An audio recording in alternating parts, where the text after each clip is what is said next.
আইনজীবীর সঙ্গে হাতাহাতি ঘটনায় এক যুবককে গ্রেফতার করল পুলিশ। শিলিগুড়ি আদালত চত্বরে ঘটনাটি ঘটে।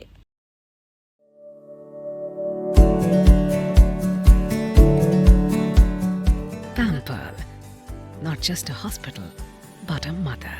নিউ লাইফ ফার্টিলিটি সেন্টার আধুনিক চিকিৎসা ও বিশেষজ্ঞদের সহায়তায় আপনার স্বপ্ন পূরণ করতে প্রস্তুত। নতুন জীবনের স্বপ্ন সত্যি করতে আজই যোগাযোগ করুন। নতুন জীবনের সূচনা এখানেই।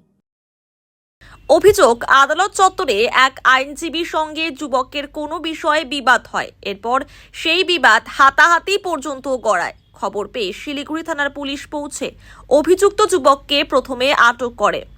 এ বিষয়ে আইনজীবী অভিজিৎ কুণ্ডু শিলিগুড়ি থানায় যুবকের বিরুদ্ধে লিখিত অভিযোগও দায়ের করেন। এরপর আইনজীবীর ওপর হামলার অভিযোগে মোহাম্মদ আলী নামে যুবককে গ্রেফতার করে পুলিশ। ধৃতকে আজ আদালতে পেশ করা হয়। গোটা ঘটনার তদন্তে পুলিশ।